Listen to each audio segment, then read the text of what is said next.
Welcome, welcome, welcome. December 3rd, 8:19 p.m. This is Dan Kinlan coming at you. Red Ronas, Week 13, final podcast of the regular season. I get to be joined by the fearless, the strongest, the great dad. Big Cat, Dan McHale is with us, team owner of Yahtzee. Dan, can you believe it's Week 13? What's up, buddy? Yes, I can. Just like everything else, when you're having fun, it flies by. 2020 has been quite the spectacular year so far, right? So I'm just kind of kidding, but yeah, we're fine. It's been a wild roller coaster of a season so far, but we're just enjoying the ride.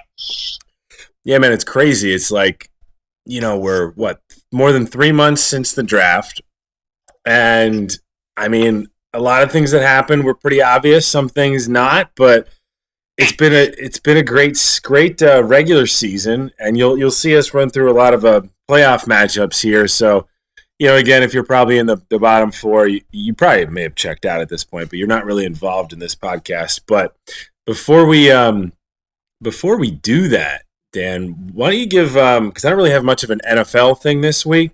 Before we get into fantasy football, give me a little bit about the NFL, either this past week or this season. Give me something. Yeah, sure. I mean, I think overall, you'd have to say the NFL is doing a pretty good job. It's weird. Like, we just finished basketball, and basketball's starting back up. So they're going to have 2 seasons in this COVID. The one thing I was a little disappointed with was it's highway robbery what they did to the Broncos. I mean, the fact that they had to drag that guy off of the practice squad onto Tom Jack's lineup to throw 2 picks, and it's just really absurd what they did. And then the constant pushing back of the Ravens Steelers game. I mean, it ended up being a decent game where RG3 looked like RG1.5 for a little bit. But, I'll give you that. It was a little disappointing to see a season they've handled pretty well so far kind of get tainted by those 2 matchups. But yeah, I think. Trying to do it. Yes. I think you're right too, because it has consequences for this coming week too, because Dallas and Baltimore now play on Tuesday at 8:00. So it's just like, what's the problem with maybe just having another bye week for everyone and just making the Super Bowl in March? Like, what's the issue? I mean, are we going to get piano lessons, or are we playing NFL? What is going on? It's not like it matters if there's fans in the stands. So what's another 3-4 weeks? If I don't know. Look, I'm not one making the decisions, so it's probably a little bit harder there. They probably got a lot of pressure from their marketing. A lot of their commercials, I imagine, or maybe the TV deals. I don't know. I think it's gonna be interesting to hear a lot of stories maybe a couple years from now. Yeah, that's true. I'll tell you, I've been on vacation since before Thanksgiving, so they can play these games at 2:00 in the morning. Rub it in. Yeah, no. Michelle, I had a nice glass of rum all ready for this podcast. Michelle came out like a cook in the kitchen. She's like, "Hey, the milk's gonna turn." So, White Russians it is. Quick switch, but I'm a man for the kitchen. I love it, brother. I love it. Like I said at the top, we're jumping into a lot of playoff potential matchups. What we see in terms of the last couple of spots that do remain. But quick Survivor update. Again, you guys went 2 out of 2 to advance. One took the Saints, one took the Seahawks. I believe it's Marvin and Justin that do remain. From my perspective, Big Cat, I see Marvin having the slight edge with the ability to take teams like Tennessee, St. Louis, Seattle, but I wouldn't rule Justin totally out. He's got Baltimore and Green Bay, but again, depending on COVID, this all can change. Both have Cleveland, which I think is pretty important as the Browns come to play the Jets and the Giants both. So should be interesting. I don't remember a Survivor season going this long in recent memory. Yeah, that's true. So I think you can throw all that information out. Here's the deal for Survivor, right? This is a bold pick. They're both Jets fans. Oh. The Jets win this week. So, whichever one of them has the cojones to take the Jets, fortune favors the bold. The Jets will get their first win of the season as Baker goes probably 2 interceptions, 20 passes, and I think if they're willing to make that bold risk, that's what's going to happen. That's a call out right there, boys. That's a call out. My understanding is you guys split the money if you both lose. So good luck to you. I think if you both make it, it's a rollover to next year. Who knows? I may just be making that up. But hey, to you guys, I'm glad you've made it this far. The actual fantasy football league. Texted Marvin this morning to confirm the actual payouts. It's option C. It is on the league page. And I'm only reading off the regular season because for purposes of this podcast, there's no real need to talk about who might win some playoff money because we are several weeks away from that. But just as a reminder, first place is $675, which will go to Justin, which we will get to. I know. Second place gets $250, and the points champion will get $250, which I think that's also Justin. So Justin's making away pretty well here. So if he's yet to cover a bet that he's lost, because I'm sure he has, and now's the time to hit him up. You know he has money. There was something else in there about the consolation. It just said consolation $100. I'm not sure if you looked at it, Big Cat. I assume that's for the consolation bracket, is my question. Yeah, I think it's $100 and a bottle of booze, right? Yeah, a bottle of booze from, I think, the Sacco, right? Yeah, so I think that we've done that the last couple of years. It's always a good tradition when you see the Sacco show up with a handle or something. Yeah, I mean, I think everybody eventually actually gets involved in that bottle, too. I do remember taking a few shots myself at the draft. Standings and odds. After I go through some of these standings, I'm going to start reading off teams from the top to the bottom, so you'll kind of understand that. But 3 teams have what I consider to be playoff teams. They've officially clinched. That's Justin, Tom, and you, Big Cat. So I think that's math, right? That would be math. That would be math.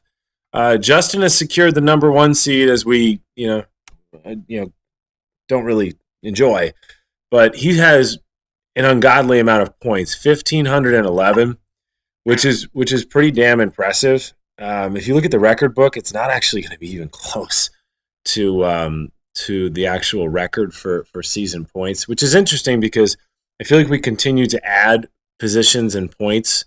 If you look at points from this year and previous years, they keep going up, but 1,511 points this year, Big Cat. I mean, we got to give Justin a couple of props.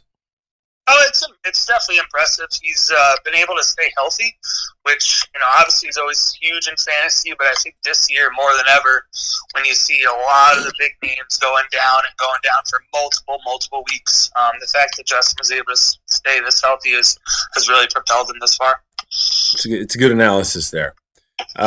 We have some eliminated teams. We'll start from the bottom here. Blaze is out.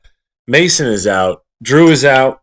LJ is out. Steve is out. They're all in a position, which is interesting here, I found. They're all in a position to win the Sacco. Although from my perspective, Drew is at potentially the worst position here, as he is the lowest scoring team in the league. So he, I think, continues to add to his mantle potentially for Saccos. And Big Cat, I didn't ask you about this, on our show doc or anything, but do you have a loser here? Do you have one of those few teams that you think is going to win the Sacco? Yeah, Drew. Yikes! 1,072 points his team has. Yeah, I mean, when you don't want to trade for any of the guys and you're willing to give up picks and you still don't want the players, it's not a good sign. You know what I found to be the worst sign about what I see there? And again, I know I'm surprising you with this topic, but Drew has only made 14 moves all year. Do you see that?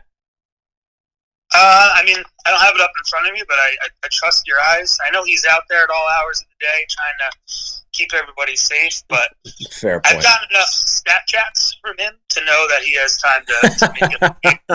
So, this is true. I think he's probably the front runner. I think Steve's probably close. He's had some injury, unfortunate. But more to come on that later, as you'll hear my matchup picks. Agree. A little teaser in the biz. Don't worry, we're not cutting a commercial here.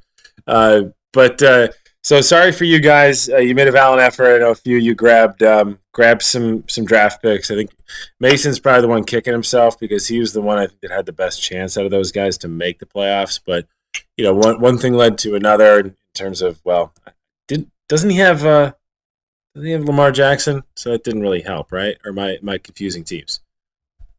He does. Yeah. Shocked Lamar Jackson had a down year. That's the way he did it. But I will say I'm impressed with the way Mace has set himself up. I think he's done a really good job. Hey, I'm not going to make it, but how do I get keepers? How do I get draft picks? I think he's kind of set good for next year as things. And we all know that just because you trade for draft picks doesn't mean you do well. Blaze, that's a shout out to you. Not trying to shit on you, but I know you had a number of picks there that just didn't go your way. Jed has been in your boat. In fact, he may be the captain of that boat. I know that has not worked for him in the past either. So, food for thought. Who knows? It may just depend on the year. Part of this game is luck. So there is that. To the meat and potatoes, Big Cat. I'm going to just start laying some stuff out for you. I want you to give me what you got. All right.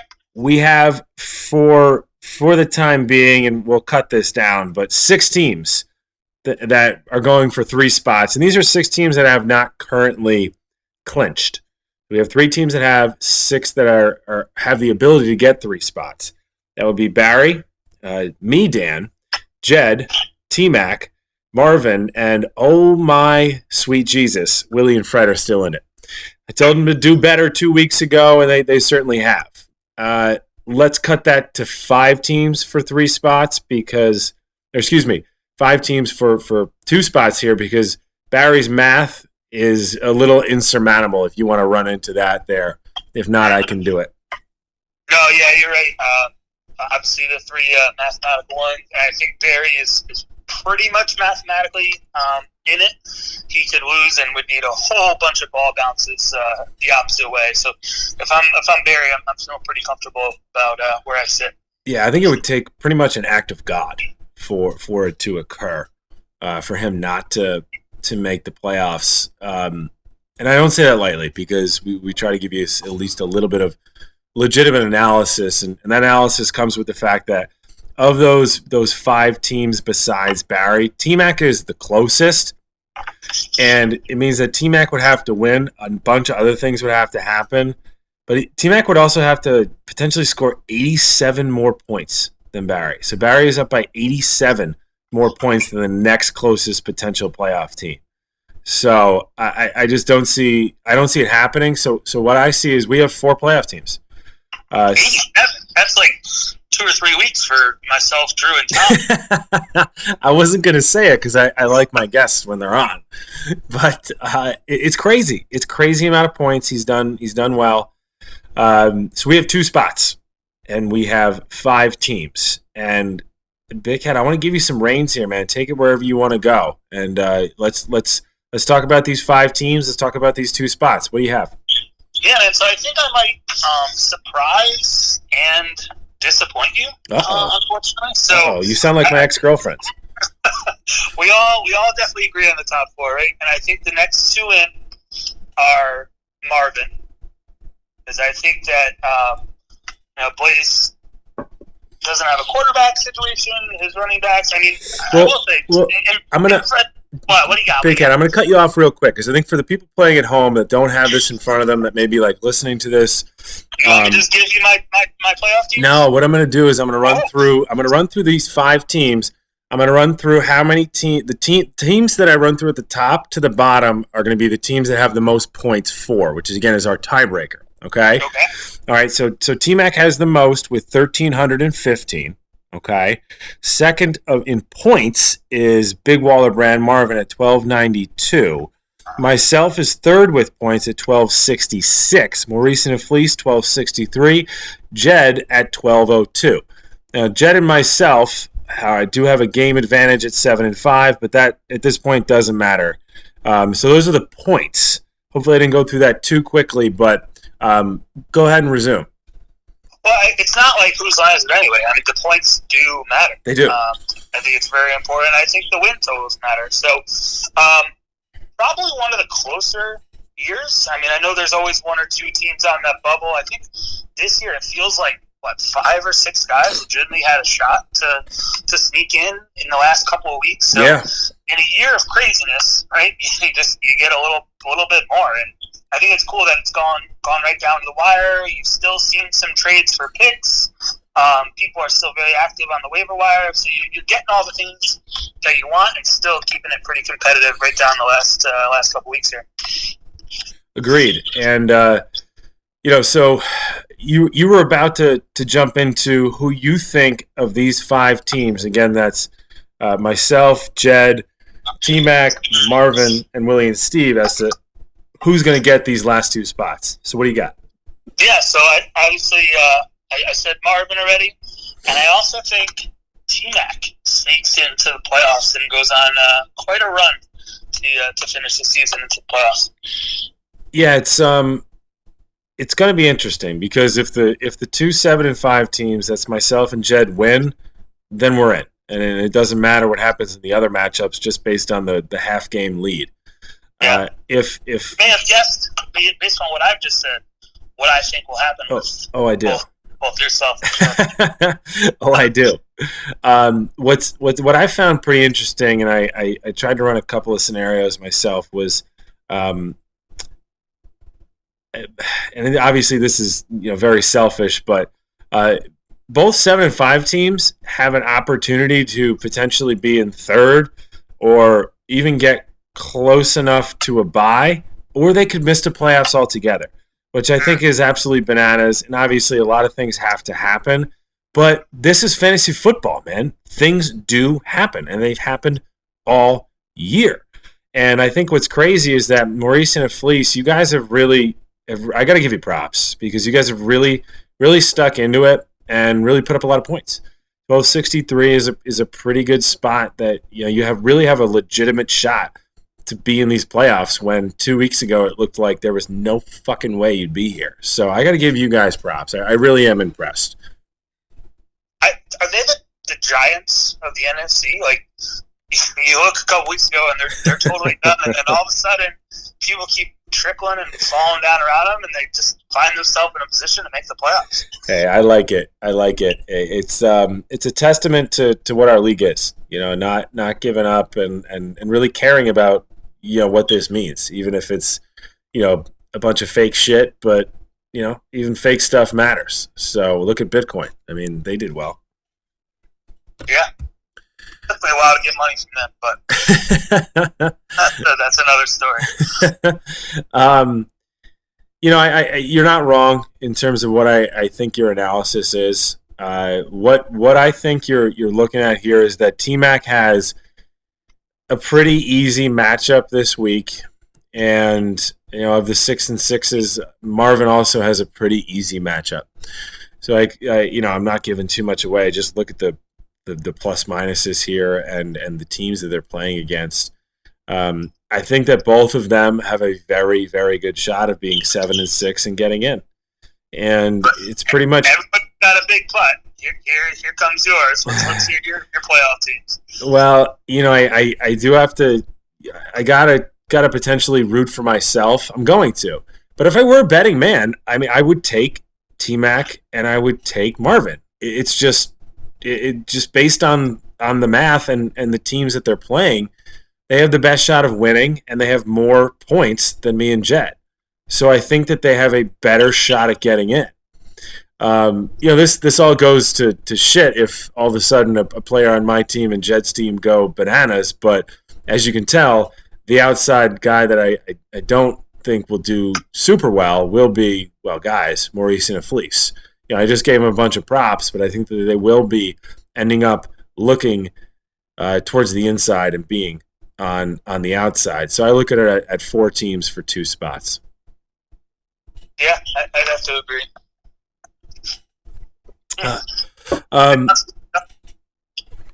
What's that? I didn't think we'd agree so much on the final crew there. Well, like I said, if I were a betting man, that's what I'd bet. But I still think that if I were going to go with it, it'll probably be Jed and T-Mac. That's who I think will it be. All right. If do you have the league screen up in front of you that you can pull up? Because there's one other surprise topic I want to toss at you. Oh, baby, I don't have it up. Let's see if I can work the magic here. Well, while he works the magic. Run it by me. While he works the magic, for those playing at home, we have 45 moves that we can make during the year. And a few people, including myself, are approaching 40. Mason's already at 43, so he's just like fuck all right now. But I am still a big fan of us not, kind of getting rid of this move limit. Obviously, we'll get this is the last year we're using it because I think we're going to Fab. But in your opinion, Big Cat, do you think these moves, because we have 45 total, and there's a few people approaching 35, a couple approaching 40, do you think it's going to be an issue? I don't know if I can remember a year when someone went over and had to. I don't either. Pick it up.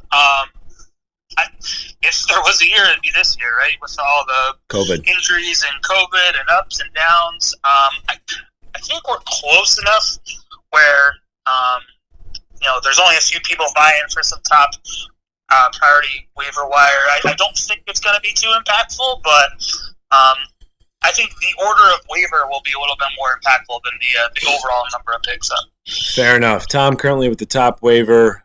Justin with the number 2 waiver. Looks like Barry's got the number 4 waiver, and those are the currently confirmed playoff teams. So we won't go too much further than that. But last question before we get into these matchups, Big Cat, is who do you think has the biggest gripe if they don't make the playoffs? All right. And this is all teams involved, from 5 to 14, because I include 1 through 4 that are in. So I'm just going to play some word association. When I hear the word gripe, I think LJ. I just think he's right more than anyone. I know he said earlier that he thought he had the best team in the league. He's a big Parcells guy, right? Your record is what you are. You are what your record says you is. So, I think LJ is going to have a lot of griping, but, that's like rain on a hot tin roof. I think Blaze has actually done a really good job navigating this year. You got to remember, he lost Mostert and CMC right off the bat, right? I think he's done a phenomenal job to keep himself at a respectable 5-7. He's picked up some draft picks. And then on the other side of the coin, you got Jed, right? So Jed, to his credit, tried like hell, made a lot of trades, was very active. He had 4 picks, right, in the top 6 or something absurd like that. Yeah. And he's already traded a 5th for next year, right? So if he doesn't make it in after all the potential going into this year and already kind of spending that cash, that draft capital for next year, I think that might be one of the disappointing runs of the league this year if I was Jed. Well, I'm going to come to LJ's defense here because he did have his. Well, no, I mean he had his best player out for literally the entire year, Austin Eckler, and that's huge in our league. Blaze can attest to this in terms of having Christian McCaffrey out, and the flip side of that coin is, well, get your fucking backup, get the backup, like figure it out. But Chargers had about 7 backups. Exactly. I mean that's the thing. So yeah. I would still say the biggest gripe has to be, I thought about this, and if it happens, I think that there's a number of guys that just had tough schedules, And I know myself, I was one of the only people to actually play against Christian McCaffrey, but I'll give it to T-Mac if he doesn't make it. Because I always go with the most points against, and I understand that LJ also has 1,322 points against, but a lot of those losses that he had were when he threw in the towel, and so I'm going to give T-Mac that crown, so to speak, if he doesn't make it. But it's been tough for Blaze too. Having the number one pick, you're kind of expected to get in there.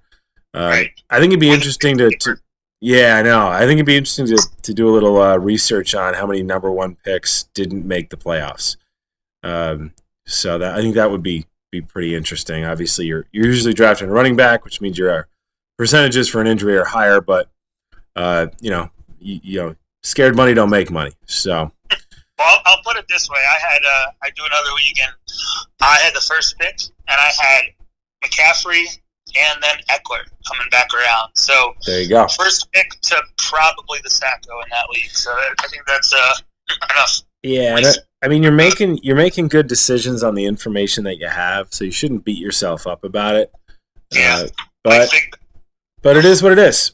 So we all need a little bit of luck to win. But alas, good sir. Let's stop these matchups. Yes, let's get into it. Mr. Jones's freak shark, Barry, sitting at 7-5 with a nice playoff spot secured against Maurice and Fleece at 6-6. This is a 21-point spread. Yeesh. Why don't you start us off? Yeah, I think 21's high. So you look at Barry. I think Russ is kind of a wild card.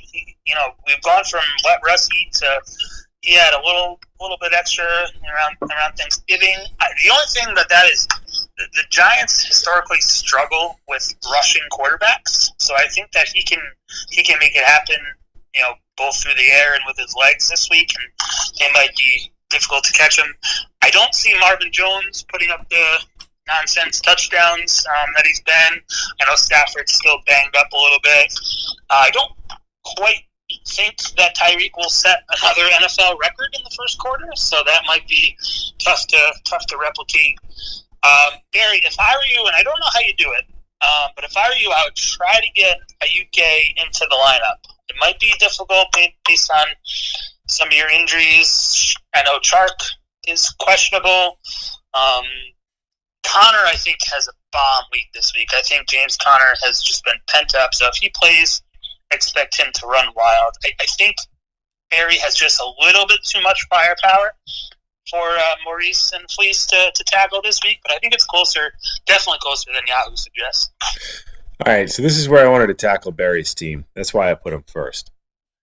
Is this the most overrated team in the league?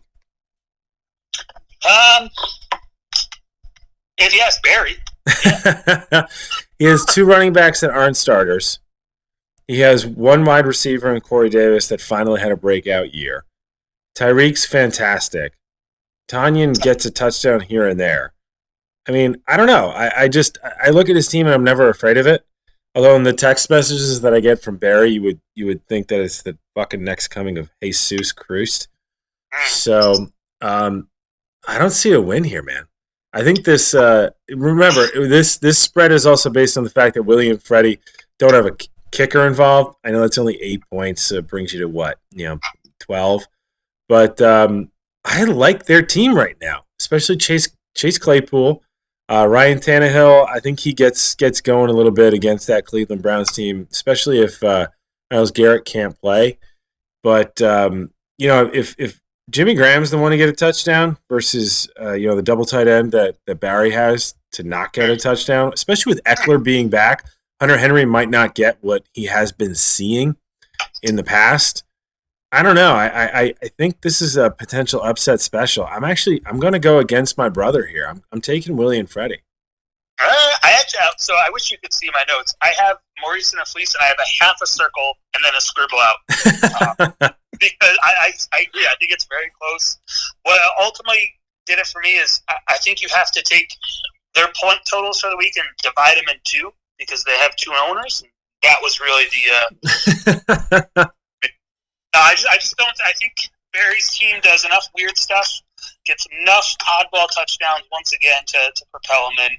But again, he can lose, and he's in good shape. So I don't think he's got too much pressure on him. I think he squeaks one out, but it's definitely close. Yeah, agreed. Be interesting to see what his matchups are for his potential first round matchup. He actually texted me earlier and said, "Dude, do you realize that I actually have a shot at a bye?" And I said, "Wow, I didn't even really go that far because I was only really trying to attack playoff spots here. But it's possible that Barry could actually get a bye if things fall his way. In my mind, they do not. So let's try and get by Maurice and the Fleece before we start throwing the bye word. That's right. Well, there's a text message that I'll throw out it if things go as planned. I screenshotted it, but nonetheless, we go to Big Wallerbrand, the commish, Marvin, taking on Real Mostert's Blaze. Again, a very big spread. I think it's 26-ish points. Look, we kind of talked about this leading up to it. In my mind, there's not much to talk about. Again, that 26-point spread takes into the fact that for whatever reason, Fitzpatrick is at a 0. So it looks like Tua may get the start. So obviously Blaze is going to pick up another quarterback. I just don't see much on his squad that's going to be able to get him a win. When Mostert is your best player, you're usually in trouble. And I know he's traded some picks. I know that this is Christian McCaffrey's bye week. I think he's out anyways. Oh, McCaffrey's out this week? He's not playing this week? Sorry. I don't see one guy on this team that I would look at my team and be like, you know what? I'd rather have that guy at that position. That's because he traded them all away. He did. Towards the end of the year, they've been injured. He did. Yeah, real quick on Marvin's. I think Rodgers is probably a little pissed that Mahomes is getting all that State Farm commercial love, and I think he goes off again. It's just I don't even think by the time we get to Monday that Marvin will have to play Zach Moss. He probably won't. He will because he's going to need potentially he might need points, but this is a fucking blowout. Marvin takes this going away. Agreed? I do agree, and that's not just sour grapes from last week, please. Our next matchup pits CD's Nuts. Currently 80.9 points is LJ versus T-Mac. Gronk Love, 2 girls, 1 cup at 105.33. Again, a pretty big spread, that 23 to 27 points. Why don't you take this one, Dan? I'll start off. I think this is the closest matchup of the week. I hemmed, I hawed, I zigged, I zagged. I finally, let's go through LJ's team here. So I think Goff has some decent upside here, but T-Mac has Cup, so you kind of see that washed out a little bit. I think Hopkins is going to obviously match up with Ramsey here, so Hopkins can definitely do it, but Ramsey's had a pretty stellar, really underrated, phenomenal season this year. CB's the guy, but who's the guy throwing? Hunter. The only way a person named Hunter does well is if your dad is president. I think that's really the only way to go there. Cam Akers has finally taken over, so Henderson unfortunately has done what he's going to do. James White needs the green script. Don't you want Fanta had the only catch of the entire game. He may get another one this week. I don't know. We'll see. Definitely got to get Eckler in. I really think it's close, but I think T-Mac takes it because I got him in the playoffs. I think LJ has a great job at a spoiler, great opportunity as a spoiler this week, and I know he would really enjoy being the spoiler against T-Mac this week. So I got to pick T-Mac, but I would not be shocked if CD's Nuts are all over the face. Yeah, this is not much of a secret here. I put T-Mac's team in earlier to the playoffs. This is the scariest team you don't want to play in the playoffs. Mm-hmm. Everybody who's already clinched a spot doesn't want T-Mac in. Yep. And a lot of the reason is because of all of the wide receivers are fantastic, but the running backs too, they're consistent. And the thing is that even if Dalvin Cook goes down, I mean, he's got Alexander Mattison starting. And, I think that Kenny Galladay is questionable. He's got Dobbins on COVID. This is a solid team. I wish I did a little bit more research on how T-Mac got to be 6-6 because it's a little surprising. Couple of studs and then a couple of guys that may not be that great. Probably a couple of eighth men, ninth men, so to speak, off the bench if you're talking basketball terms. It's not close to me. I'm a little surprised you think this one's going to be close. I think T-Mac takes it pretty easy.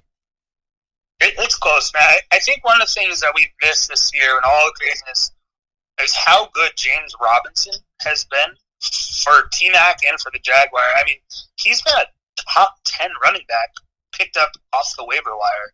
Happens every year. Know what was going on with the Jaguars, right? They lose Fournette, the sky is falling, they trade all their best players, and all of a sudden, T-Mac swipes James Robinson, probably 99% of his fab budget next year, and has really quietly just propelled him along with, Cook going out of his mind. But if he doesn't have Robinson, I think he's not even in the shot for the playoffs. So kudos to T-Mac. Imagine falling into something like that off the waiver. That'd be fantastic. Hey, let's take a look next at Drop Jed Gorgeous versus Jake from State Farm. I'll start us off here, and I will begin with Jed. Kyler Murray. I guess you could say he's had some down weeks here. Last week was awful, but every previous week he's had over 20 points. So I don't expect that last week will be what occurs this week, considering the fact that look, it's the Rams. I know this is the first time he'll play them this year, but I think he has a great week. Dez Bryant though, that's the surprise for me, man. He's eligible to play. It looks like he will play. Got to be a product of the buys, right? You don't have this in your lineup. Yeah, I guess. I can't imagine you'd want to start him, but Jed was bitching and moaning about how his running backs aren't playing this week. Dude, you had a backup running back that played for you most of the year. Jed's the luckiest guy in the league. Kamara's gonna eat. He always does. Chubb will be fine. That'll be a thing. The worry here is Kenyon Drake for me. Will he get as many carries as he should? Playing the Cincinnati defense as well is again questionable to me. Maybe he can find somebody else. Maybe he can't. Good matchups and bad matchups for Jed, but 95 points for Steve's team, a little high. What do you think? So this matchup comes down to 4 games, right? You look at both sides. They got Arizona versus the Rams, Dallas versus Baltimore, Atlanta versus the Saints, Cleveland versus Tennessee. I'd say like 85 to 90% of their guys are in those 4 games. I actually think this upset special of the week, Jake from State Farm is going to take this one. Get it. Yeah, so, AJ gonna destroy them. Landry is the best wide receiver on his team. He does not get enough credit. He came out real strong at the end of the year last year. I think he's due for another touchdown this week. Steve gets Debo back, right? Nobody else to really give the ball to in that environment. Yo, Debo coming. They're still feeding Zeke for reasons unknown, but they still are. Reasons unknown. The Jets are still feeding Frank Gore, but he's on his team too. Frank Gore has no competition. Frank Gore is literally by himself out there. However, the Jets are going to win this week. So the Gus Bus finally pulling in the station. I bet he falls into the end zone. And Philip Lindsay is looking questionable. So Melvin Gordon should get a lot of touches. I'm telling you, Jake from State Farm this week, Jed's going to need some double points, Murray touchdown passes to what's his face, Kenyon Drake, to keep this one close. Christian I am excited to watch Chubb versus Derrick Henry. Just in that game in general, the Browns versus the Titans. That's just an NFL excitement. But I think Jed completes the cherry on top of quite the season for him. Falls gives up his shot to the playoffs, and Steve plays the spoiler, gets himself out of the Sacco, and takes this one away from Jed. You know, I was up in the air, but you convinced me. I'll take the upset special with you. Let's go, Steve. Let's go. Let's go. Let's go. We'll throw a money line on the dog there. Beautiful. Next one we have is, DK. Is it tea time? Justin, our first seed, taking on Tom's team, my Homelander for Perez. We got bye weeks in the mix here. This is a podcast dedicated to potential playoff seeds, so we'll come quick on this one, kind of like how Justin usually does. Why don't you start with his team? Look, I got scouting reports. I don't know what to tell you. What do you got? Big Dick Brady. So Justin's team names have really been the only dark spot for him this year. I just don't think what he's doing. I actually think he's got a tough decision at quarterback this week. I'm curious to see where he lands. I know Josh Allen got him there at the beginning half of the year, but the Bills will be the Bills, so we'll see what happens towards the end. Give the people the other choice. I had it written down. It's Carr for Vegas against the Jets, or Josh Allen for the Bills against the Niners. Yeah. I mean, they're both decent options. It's Josh Allen all the way. Stop it. Let's move it along. Come on, I'm trying to throw a little. Rushing touchdowns, bruh. So the Giants don't have anybody that can cover DK Metcalf. Neither does the rest of the league. You're only allowed to have one Higgins on your lineup. I don't know if he knows that. So he does currently have T. Higgins and Rashad Higgins. I think because they're both in the same division, it's allowable. Oh, okay. All right. Well then, yeah, he wins. It's going to be close. I feel bad for Tom, but I don't feel too bad because he kept Patrick Mahomes, which is another thing we need to talk about in this league. But I do feel that it's going to be Justin and yada, yada, yada. That is huge for me, though, because if Tom loses and when I win, we'll pop it. Nothing about making a matchup that you're not involved in all about you. So I love it. It's just sitting right there on a tee. It is tea time. Okay. Apparently it is. Apparently it is. Quick question for Tom. Would you go Le'Veon Bell or would you go McKissic? That would be Le'Veon Bell for Kansas City against Denver for those playing at home, or McKissic for the Redskins against the Steelers? If I were Tom, if those are my two options, I would leave my running back spot blank in fear of fumbles. So great analysis, as we can always rely on for Big Cat, because again, nothing like making a matchup that you're not involved in all about you. Personally, I don't think McKissic is the guy. I'd go with Bell with the luck fall. That's why you get a silly question and you get a silly answer. Next matchup, which really doesn't matter, and guys, you know what? I'm not sorry. You played yourselves into this point. Mason is playing Drew. We got keeper tryouts at 5 and 7 versus Danny K Dream Team. 4 and 8. Shit. I don't even know where to start here, man. I don't know if it matters because, I guess it matters for the fact of one of you could get the Sacco, but I mean, here's the one question. Drew needs to win. If Drew doesn't win, he gets the Sacco. I think it's a pretty fair perspective. And right now, I mean, who the hell is he going to replace? I guess it's Adrian Peterson who'll replace Leonard Fournette at running back. But, I mean, what do you want to do here? Mason wins. Let's move. Okay, Mason wins. Let's move on. Matchup of the podcast, though. Oh, baby. We got vaccinated from losing. Danny K, 7 and 5, 113 projected versus Yahtzee. Danny Big Cat McHale, 107, 6-point spread. That's why I was a little surprised earlier. You thought the other matchup was going to be the closer one. I think this is going to be the closest matchup of the week. Listen, man, you're my guest, so you start us off wherever you want to go. Go. Yeah, you know what? I'll start you off with a question. Okay, I have an answer. If you have 3 Dolphins on your team, how many starting fantasy running backs do you have? Probably one. I would say 0. The answer is I was looking for 0 there. No, I mean you're handcuffed city, right? You got Big Boss Jacobs, but you got Booker here. Exactly. Carson, you got Carlos Hyde. Like you got all the other options, which I guess makes you sleep comfortably at night, but you still have to play one of them, you know? So, I mean, look at my guys, you know, Devontae Adams, he's had a decent year when he was on the field. I think he was the first overall wide receiver taken in our league this year. I think Tyler Lockett gets to play against a lot of the Giants running backs. Great matchup for you.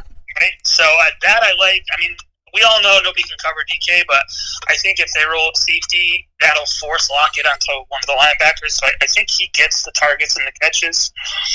I got another question for you.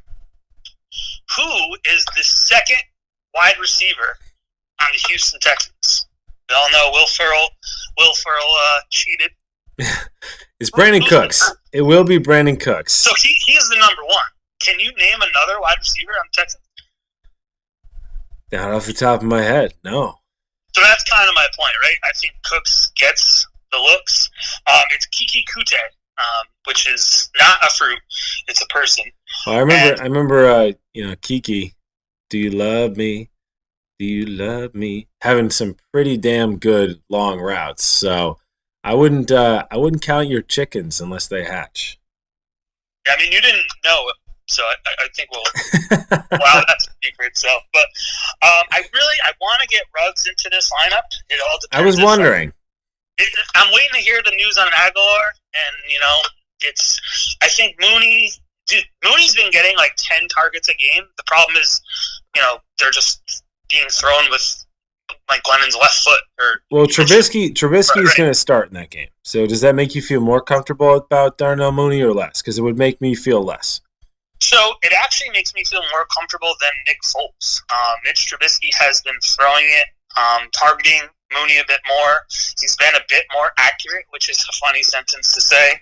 But it's not necessarily a warm and fuzzy feeling, but I think Mitch gives a better opportunity, better ceiling to Mooney than Nick Foles does. Okay. Let me ask you this.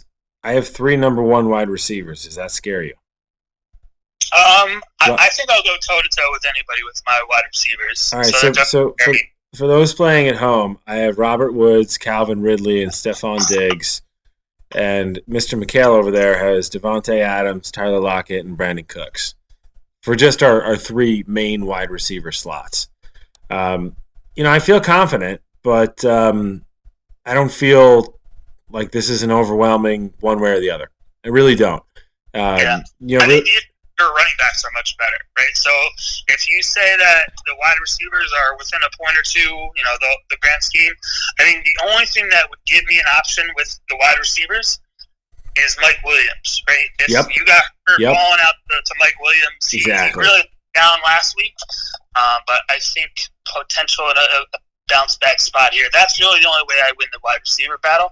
I think it's going to be really close, but the running backs for you is really what's going to make you feel like you have a chance. We'll put it that way. Let's put it that way. So as I look at this matchup, let's see. We have I have 2 players playing Monday night. I think you just have 1 playing Monday night. So I think you and I are going to be chatting Monday night going into this.